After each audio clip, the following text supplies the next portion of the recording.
श्री शिवाय नमस्तुभ्यं। श्री शिवाय नमस्तुभ्यं। सती कथा में कही थी कि नवरात्रे एकम से प्रारंभ नहीं होते, अमावस्या की रात्रि से प्रारंभ हो जाते, इसलिए उसको कहते हैं नवरात्रे।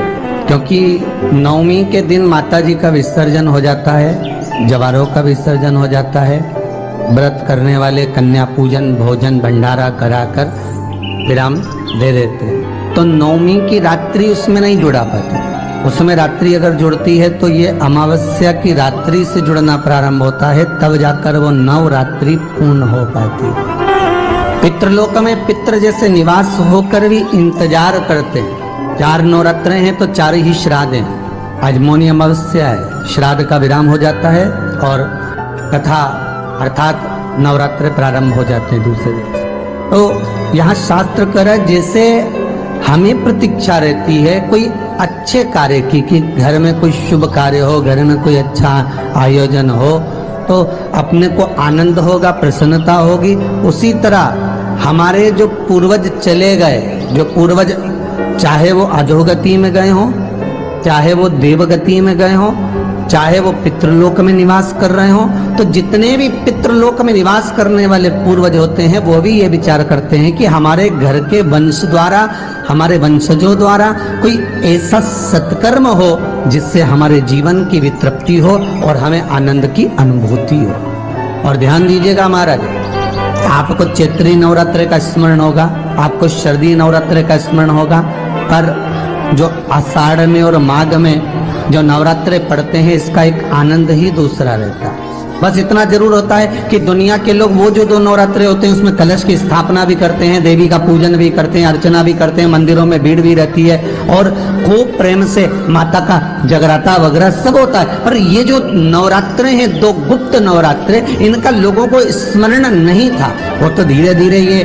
टीवी चैनल के माध्यम से कथाकारों ने, वक्ताओं ने स्मरण कराना जब चालू करा, धीरे धीरे बताना, मार्गदर्शन करना जब चालू करा, तब लोगों को ज्ञात होता गया कि कोई गुप्त नवरात्रा भी होता है, उसमें भी देवी की आराधना होती है। ये 4 नवरात्रे अलग अलग अवस्था के हैं, अलग अलग सुख के हैं और अलग अलग आनंद के।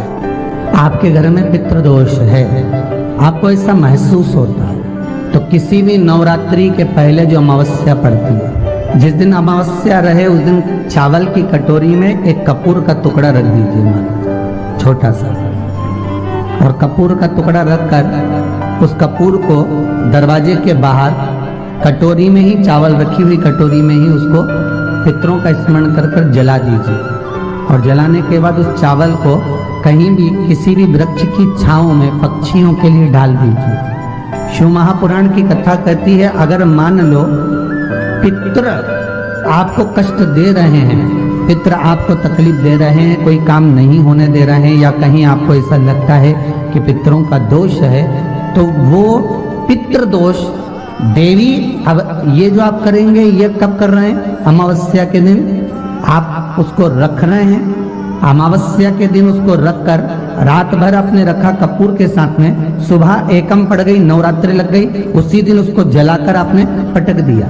अर्थात उससे देवी और पितृ इन दोनों का आशीर्वाद जो प्राप्त होता है, तो घर में से पितृदोष समाप्त होकर लक्ष्मी की वृद्धि प्रारंभ हो जाती है, कार्य में सिद्धता आ जाती है। और नवरात्रि में भी देवी की आराधना का एक स्मरण का सुख है महाराज। ज्योत का विधान है, नवरात्रि में देवी की ज्योत लगती है, अखंड ज्योति लगती है, जवारे बुआए जाते हैं, कलश लगता है, ज्योत का भी विधान है। जिसके यहाँ दिया अखंड जलाया जाता है, अगर वो दिए की लो, दिए की बाती अगर दक्षिण दिशा की होती है तो उसके घर में साल भर में एक घात जरूर होती है। जो दिया अखंड जलता है उसकी बाती का मुख दक्षिण का नहीं होना चाहिए।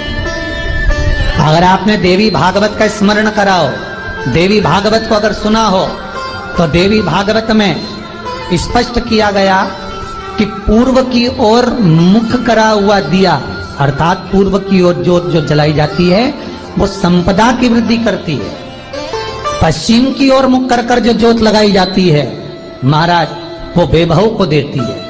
और उत्तर की ओर जो मुख कर कर ज्योत जलाई जाती है, उत्तर की ओर जो ज्योत का मुख रहता है वो आयु की वृद्धि करती है, घर में अकाल मौत को रोकती है। दक्षिण की ओर ज्योत ना लगाएं, अगर आपको लगाना है पूरब की लगाएं, पश्चिम की लगाएं या उत्तर की लगाएं।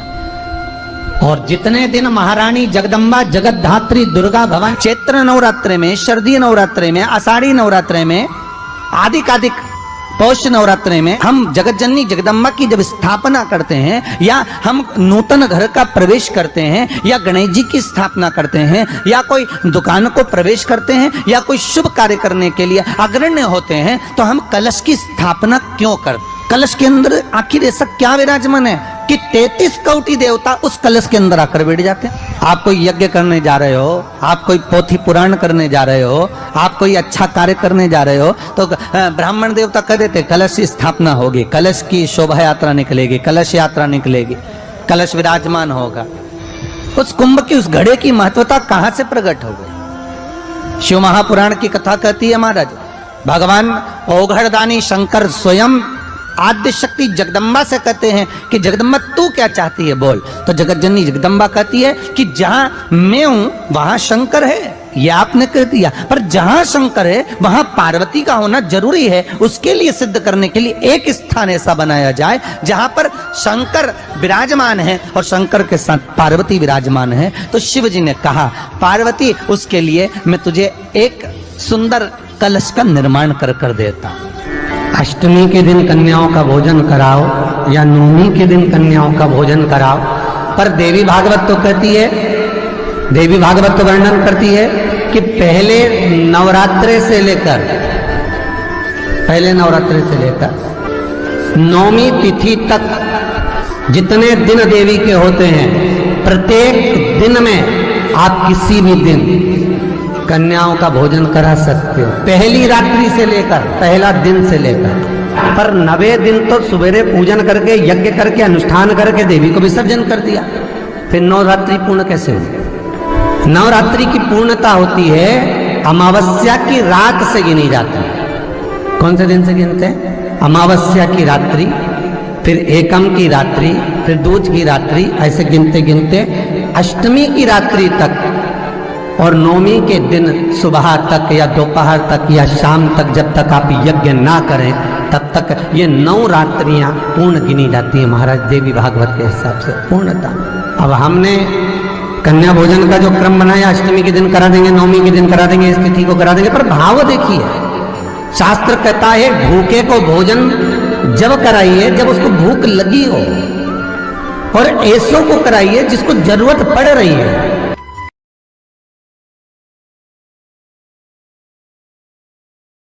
हर हर महादेव, श्री शिवाय नमस्तुभ्यं। मेरे चैनल को सब्सक्राइब करें और बेल आइकन प्रेस करें, जिससे कि आपको लेटेस्ट वीडियो की नोटिफिकेशन मिल जाएगी।